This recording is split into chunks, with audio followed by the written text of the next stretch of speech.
قوم آئی، دوسری قوم بھی اسی طرح باپ داداؤں کے روش پر چلتے ہوئے بیٹھنے لگی۔ دوسری قوم کے پاس ابلیس لعین آیا اور اس نے کہا کہ یہاں تم بیٹھے ہوئے ہو، ارے تمہارے باپ داداؤں کے ذہن میں تو ان بزرگوں کی تصویریں تھیں، شکلیں تھیں، کہیں ایسا نہ ہو کہ تمہارے دماغوں سے بھی وہ شکلیں ختم ہو جائیں، تو ایسا کرو ان کو تھوڑا سا تراش تراش کر کے تھوڑی موڑی اس کی شکل بنا لو، اور اس طرح سے تمہارے دماغ میں ان بزرگوں کی تصویریں رہیں، کچھ مت کرو، فرق کیا پڑتا ہے۔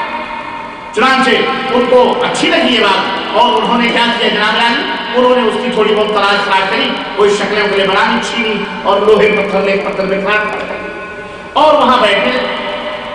یہ نسل بھی گزر گئی، یہ دوسری نسل بھی گزر گئی، تیسری نسل ہے، تیسری نسل بھی اپنے باپ داداؤں کے روش پر چلتے ہوئے وہاں بیٹھنے لگی۔ اب جب تیسری نسل بیٹھنے لگی تو شیطان مردود آیا اور اس نے کہا کہ بیٹھ کے کیا کرتے ہو، یہ بڑے نیک لوگ تھے، بڑے صالح لوگ تھے، تمہارے باپ دادے انہیں اپنا بزرگ سمجھ کر انہیں اپنا مشکل کشا سمجھتے تھے، یہاں تو چڑھاوے وغیرہ بھی چڑھایا کرو، یہاں اگربتیاں سنایا کرو، یہاں خوشبو وغیرہ لگایا کرو، یا چڑھاوے وغیرہ چڑھایا کرو، کوئی حرج نہیں ہے، اپنی قربانیاں کر لو، نظر مان لو، نیاز مان لو، یہ بڑے صالح اور بزرگ لوگ تھے، ان کے صدقے میں تمہارے کام پورے ہو جائیں۔ چنانچہ اس قوم کے تیسری نسل میں جا کے یہ شرک شیطان نے پیدا کیا۔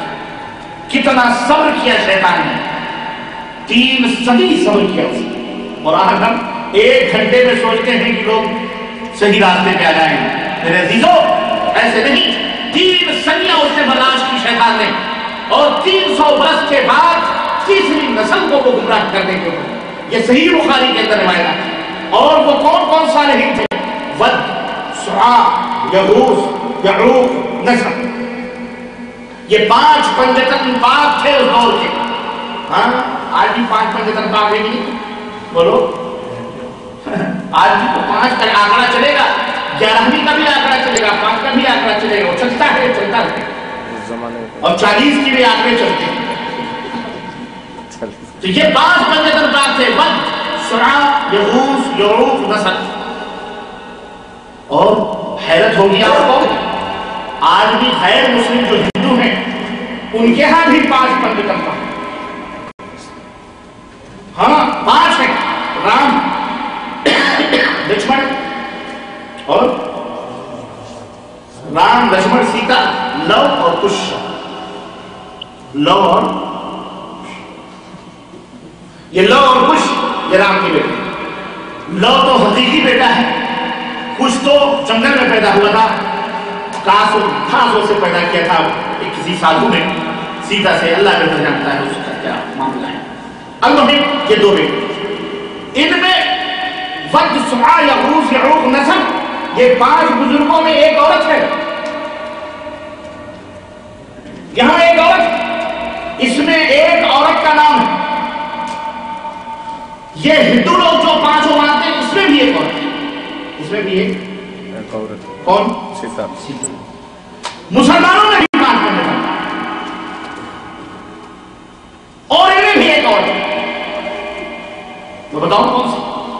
آپ نے اکثر و بیشتر بڑے بڑے باباؤں کے اور بڑے بڑے باباؤں کے ماننے والوں کے دروازوں پہ یہ دعا دیکھی ہوگی، اور وہ دعا کیا ہے؟ وہ دعا ہے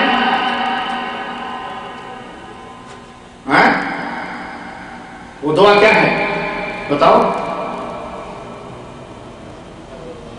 ہاں کیا ہے؟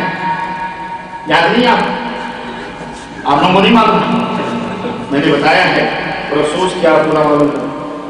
وہ دعا ہے لی خمسۃ اطفی بہا حر الوباء والحاطمہ۔ لی خمسۃ، ہمارے 5 پنجتن پاک ہیں، اطفی بہا، اطفی مطلب تفی تفی تفی النار، کیا مطلب؟ اسی سے واحد متکلم ہے، اطفی بہا، جن 5 کے ذریعے سے ہم بجھاتے ہیں، حر الوباء، وبا مانے وبا، اور حر مانے جلانا، گرمی، حارہ نہیں، یہ حیین غزارہ، یہ حارہ سے حارہ مت کہو، استغفر اللہ، حارہ بہت بری چیز ہے، حر مانے بیماری، زبردست بیماری، تو یہ آپ اس علاقے کا نام حارہ کا جگہ، اس کو حر سے حارہ مت کہو، یہاں نیک صالحین ایسے بزرگ رہتے ہیں، یہ حیل بیدار ہے. یہ کیا ہے؟ ہاں، آپ وزیروں کے محلوں میں رہتے ہیں ماشاءاللہ، وزراء کے محلے میں رہتے ہیں. تو لی خمسۃ اصیبھا حر الوبا، ہم بجھاتے ہیں پانچوں کے ذریعے سے وباؤں کی گرمی اور اس کی حرارت کو. حر الوبا والخاتمہ، اور اس بیماری کو جو انسان کو توڑ توڑ کے رکھتے، ہم اس بیماری کو بھی دور کرتے ہیں. کس کے ذریعے سے؟ ان پانچ. کون کون پانچ ہیں؟ المصطفیٰ والمرتضیٰ وبناہما والفاطمہ.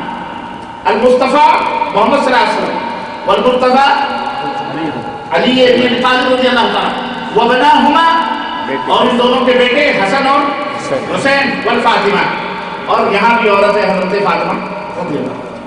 یہ ہیں پانچ. بولو یہ عقیدے کہاں سے دیے جا رہے ہیں؟ یہ کوئی نئے نہیں ہے، یہ پورے ڈانڈے چلے آ رہے ہیں برہمنیت سے. اسی لیے میں کہتا ہوں یہ صوفی جو ہوتے ہیں یہ یہودیوں اور برہمنیوں کی پیداوار.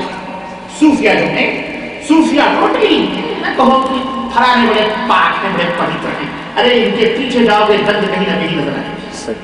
بالکل بالکل یہ پورا ڈانڈا وہیں سے ملا ہوا ہے، پورا ڈانڈا ملا ہوا ہے تصوف کا.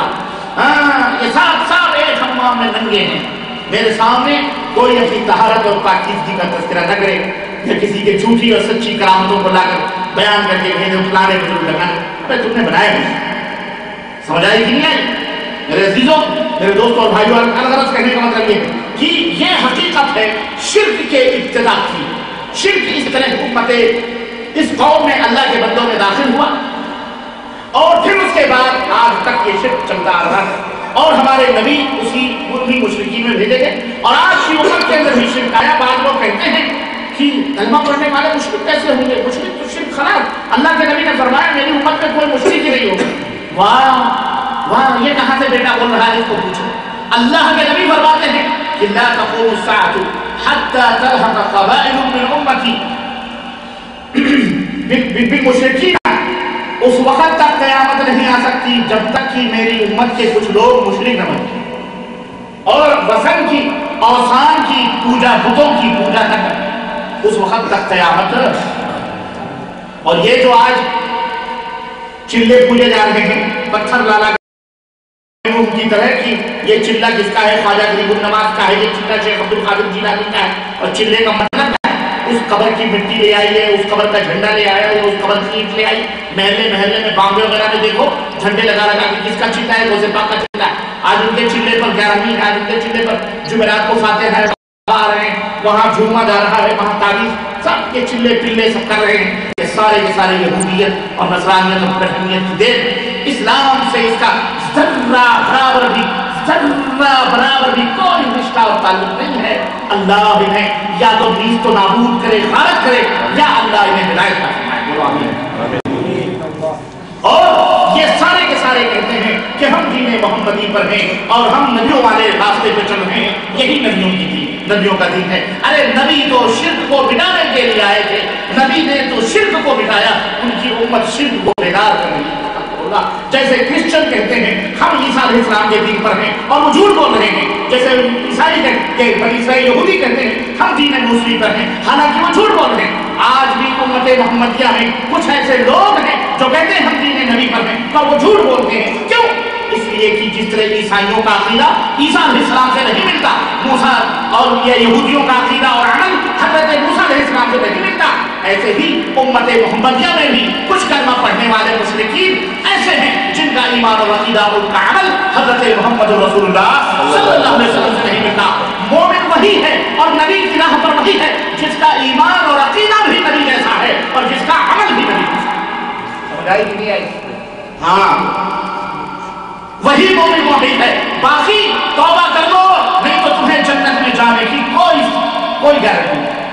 جاؤ گے انہی فقیروں اور انہی مجذوبوں کے ساتھ جن کو لوگ پرستش کر رہے ہیں، پوج رہے ہیں، اپنا اللہ سمجھ کر کے خدا دے.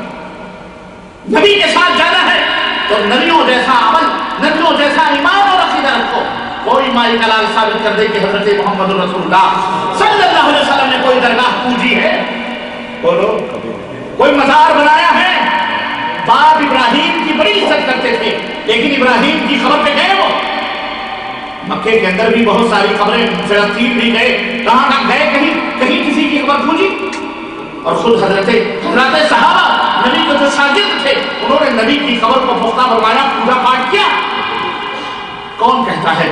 جو کہے وہ اس کے منہ میں خاک، جھوٹ بولتا ہے خبیث، وہ مسلمان نہیں ہے جو صحابہ کرام پر اس طرح کی تہمتیں لگائے۔ استغفر اللہ، صحابہ کرام مشرک نہیں تھے، انبیاء علیہ السلام مشرک نہیں، سیدھی سی بات۔ اور آپ بھی کہا کرو جب بھی کوئی بات ہو تو وہ کیا ہو کہ وہ مسلمان ہیں، مشرک نہیں، ان کی مسلمانوں میں بہت سارے مشرک بیٹھے ہوئے۔